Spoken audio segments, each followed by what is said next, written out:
It's time for another musical interlude. Let's get started. Talking with people with music in their genes, their blood, and in their soul. You are watching Musical Interlude. Hi, and welcome to Musical Interlude. I am your host, Casey Bell, and today's guest is Hapi and the Lost Species. Let's get the show started. First question, when did you first discover music? Okay, I first discovered music, well, like everyone as a child. I remember my mum playing ABBA and John Denver, and I just used to sing along and really loved it. Yeah. When did you decide to do more than just play it around the house? When did you decide to go into the recording studios? I decided kind of as a teenager, but I didn't really kind of it's like when you think that things will be a certain way and you'll meet people and you'll jam together and you'll record music together, and I just never quite met those right people at that time. I did my first song, which is called Millennium Woman, after I'd left university. I wanted to write music about something, but I just didn't really know what.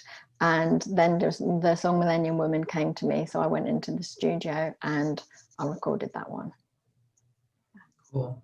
Explain to me what ecotronica is and what attracts you to it.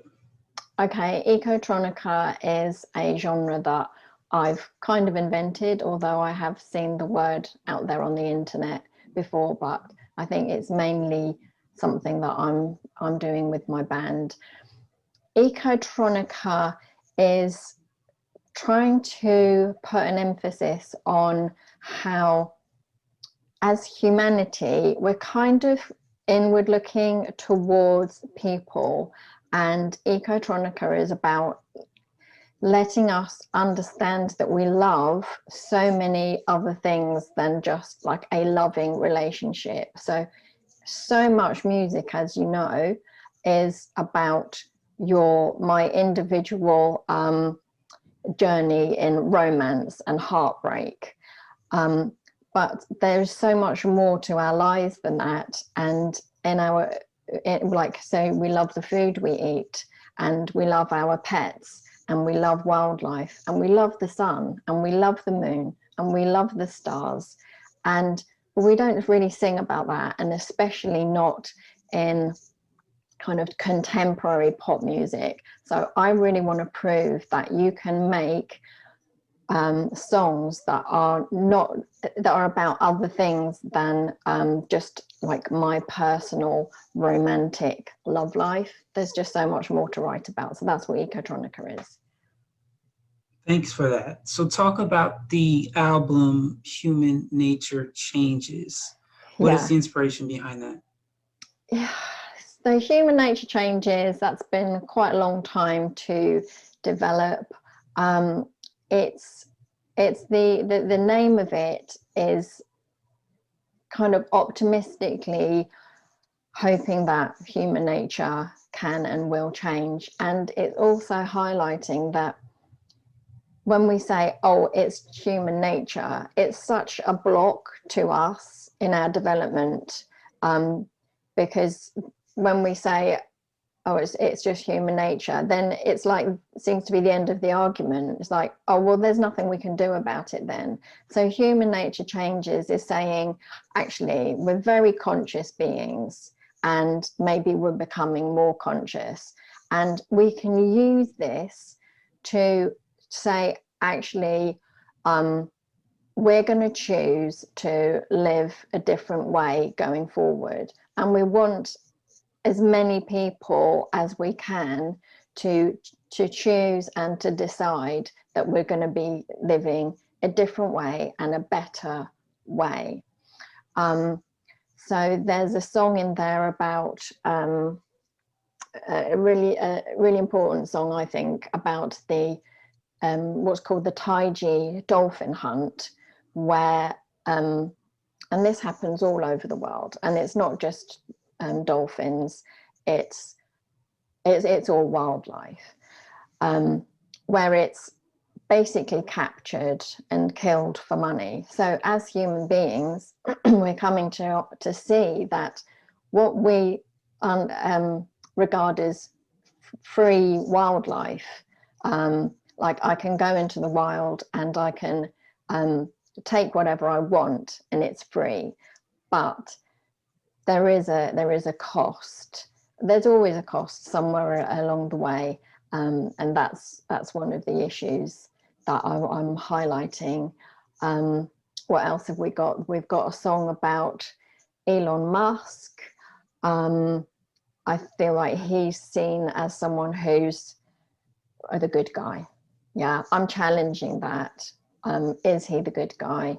I can go into that like in the next question or something. I don't know your questions. What else? We've got Extinction Dance, which is a remix of a song that I did about, say, early humans. Say you and I are sitting around that early humans, which I think must have been, I kind of look back at, when I look back at it, I think maybe humans were working together better then, because we were in that thing that we call a tribe. So we're all one tribe, humanity, but at that time, there's a conversation and someone says, do you know, one day humanity will have everything that they want at a touch of a button? And someone else says, no, we won't. Or someone else says, yeah, we will. I know we will. It will be so good. And so it's looking at that. And of course, we do have that at the touch of a button. We have our amazing 4G phones and we have the internet, which is just such an amazing tool, all that information out there. But it has come at a cost in all sorts of ways. The resources to make the phones, and maybe that our lives are gone more and more technological, which I don't see as a huge issue at the moment, but it's just something to be aware of. And it's called, the song's called Extinction Dance, because it's to think of the progress of humanity, or what we call progress, and to challenge that concept. I challenge the concept of what progress is. A lot. I think we really need to look around and go, what do we want to consider as progress? What else? Did you say Free yet? Talk about your single Free. Yeah, Free is the one about the dolphins. So I talked about that one. Okay. Then there's Free, there's Elon, there's Extinction Dance, and then there's I Could and Plastic Planet, which are, yeah, they're kind of, they're ones that I recorded a while ago and got remixed. So there's really good drum and bass remix, because I love dance music and I love rock music. So I Could, it's just a really nice, I think it's like a chill out tune, so that you can kind of, I think it's really important when we're kind of fighting for positive change, we also need to have a time where we can replenish ourselves. And so I Could, a love song for activists. So what people do I love? I love people who are actively trying to make the world a better place. And finally, Plastic Planet. I mean, I could say so much about plastics. I could say so much about all these things. I think the thing about plastic and about any substance that we have on planet Earth, it's difficult to break down. So I hope I'm not getting too technical, but I don't know if you remember CFCs, chlorofluorocarbons, which we knew attacked the ozone layer. And there was fairly quickly a global ban. Can you imagine a global ban happening now? We just seem disjointed, the way countries work together. It can be done, it is possible. We know it can be done, for example, for the COVID vaccines. That's something where we're working together. So single-use plastics, what's happening is they're going into landfill or maybe being burnt. But this song is about the fact that they go into our ocean and they stay there. They stay either on the surface of the ocean or get absorbed into the ocean, and they break down to smaller and smaller pieces, and the organisms in the sea consume the very small pieces, and it works up the food chain. We also have ghost nets, which are fishing nets that are, for whatever reason, abandoned at sea, and they just float around the sea, trapping all kinds of marine life for as long as they're there, which could be decades. It can be hundreds of years. And there's so much plastic floating at sea. But that's the other thing. It's kind of, because we don't see it every day, we can ignore it. Like so many of these issues, they're out of sight, therefore out of mind, and part of the system that we all live in kind of ensures that we're not always reminded of these things, so we can just carry on thinking everything is okay.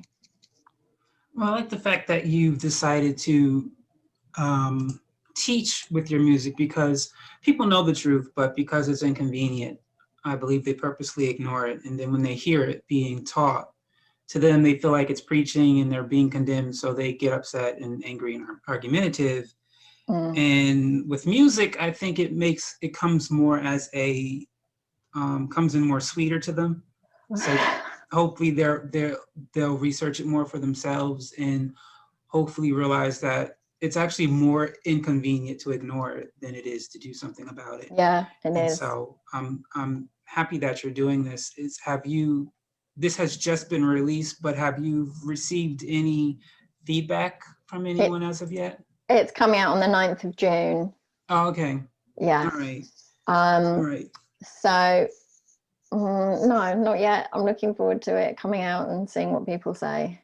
All right. Well, this will actually not going to air until the autumn. So hopefully by then, once this airs, you'll receive. Well, we know how things are. A lot of people are just, how do I say, miserable. So you'll probably receive a mixture of both regardless. But I'm hoping, because this stuff information has been in the atmosphere for decades. And unfortunately, humans are taking too long to deal with it. Yeah. Is this your first album? Well, you said you recorded prior to that. So yeah. I'm sure you understand the whole idea of getting on stage in front of an audience. How have you dealt with not being able to do that in this season? Do you know what? I really try and love every day. And I really try and use whatever circumstances are that we have to live through.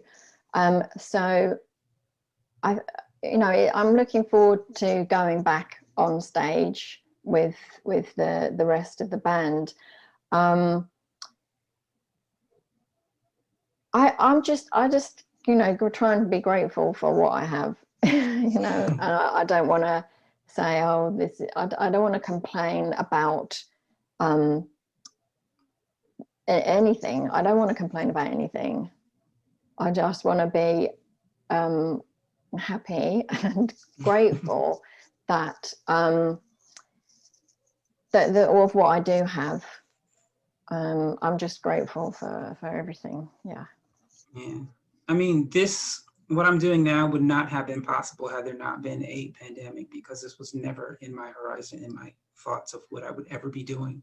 And so I personally can't be, I can't complain because there's so many things I've done since the pandemic that I know I would have never done had there not been a pandemic, because it would have never been on my mind to do it. So I definitely don't have a complaint.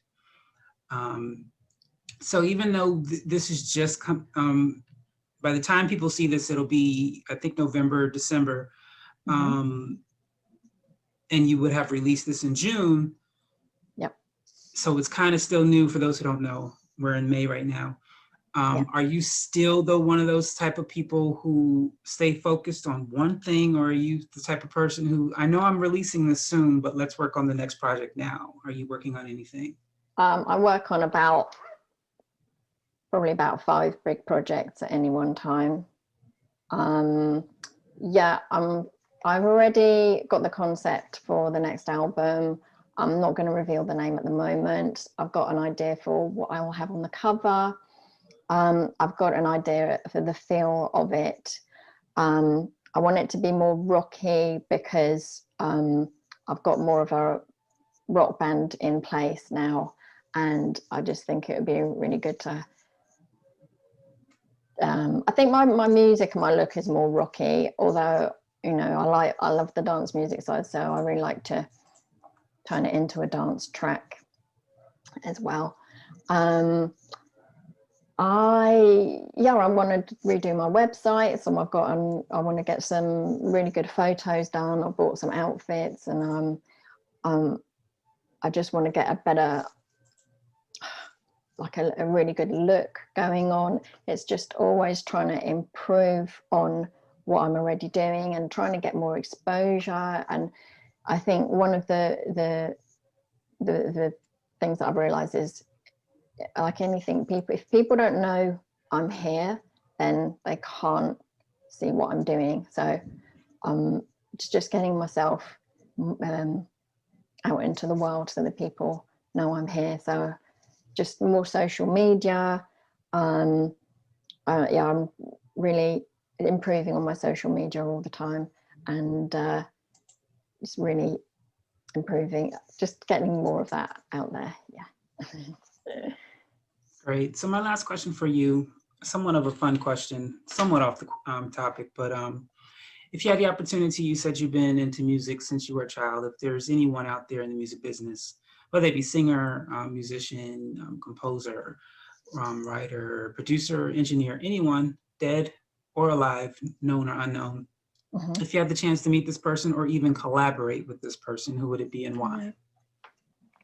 I have about 4 or 5 top kind of musical influences, and kind of who I'd like to meet, and kind of they feel like they're part of me because of the music and the influence.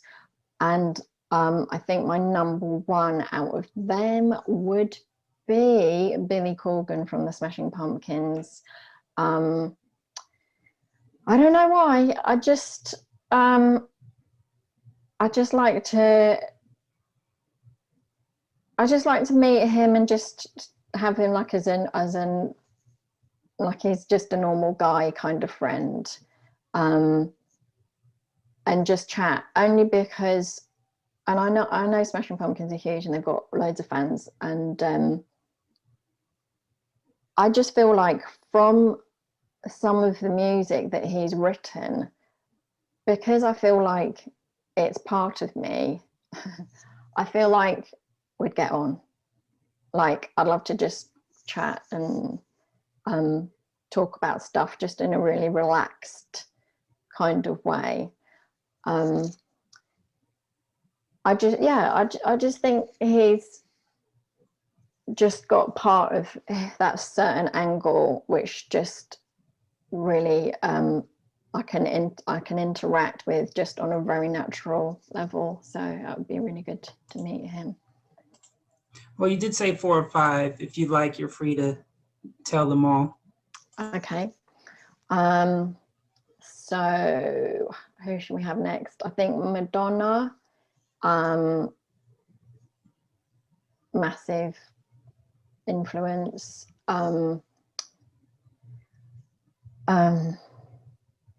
I don't know. I just think someone like that, they're just superhuman. You just can't, I don't know. The music is great. The influence globally is just, she's a living icon. I don't know, but at the same time, I'd just like to hang out and just see if I feel like I wouldn't be able to hang out with her so much from what I've heard, but you never know. Then for like rock, just rock influence, it would be Courtney Love, but then of course Kurt Cobain, but he's dead. But I just think Courtney Love because I just think she's got great vocals. She's great at writing. She's great at she's like the queen of rock, to me. So a great influence in that way, that she can just totally stand her own ground for me as a rock star. Then I think Moby. Do you know Moby? Yes. So Moby, because he just is just such a cool guy, I don't want to say nice, because nice isn't, he's what's the word, he's ethical. His album, Everything Is Wrong, when I bought that, I don't know if you know, the inner sleeve of it talks about everything that's wrong with the world. So his sleeve of the album Everything's Wrong is very ecotronic, because he uses music as a kind of vehicle to deliver other messages, and he's very into animal rights and veganism. And he had an album called Animal Rights, which is very rocky, and even I didn't get into that because it was, I don't know, maybe I will again one day. And his dance music is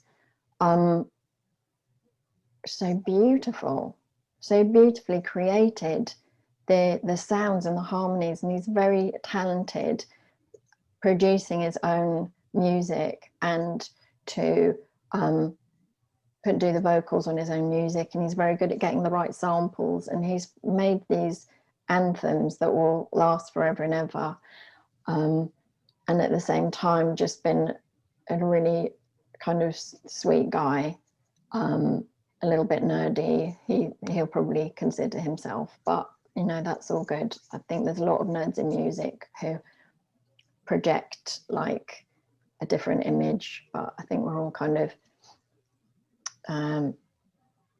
just like a good chat about something proper, rather than things that aren't, like, things that are important. People who like to chat about important things, that's what I like. And not just chat, Captured in this moment for eternity, my mind goes round and round, broken teeth bleed.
The Thriller album was just so good, and Please say that again. Michael Jackson, because of Billie Jean and Beat It. When I was younger, they were just such good songs, and I think Michael Jackson's one of these people who, what I find that I love, as I say, I love rock music, I love dance music, but when people can combine it in a way that you don't realise they're combining it. So Michael Jackson, he can combine rock and dance, and then he creates his own genre. Another band that I like is Prodigy, because they've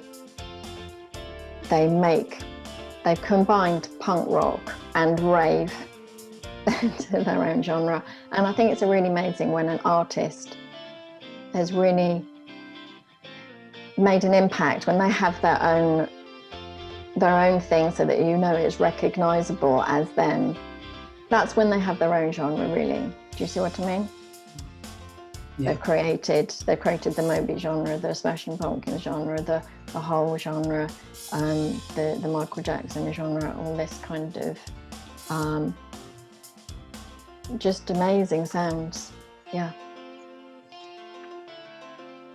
That is all the time we have for you today on Musical Interlude. I am your host, Casey Bell, and I'd like to thank our guest Hapi for stopping on in from Hapi and the Lost Species, and of course you, the audience, thank you so much for stopping on by and watching and viewing. Thank you. Have a great day. Have a great week.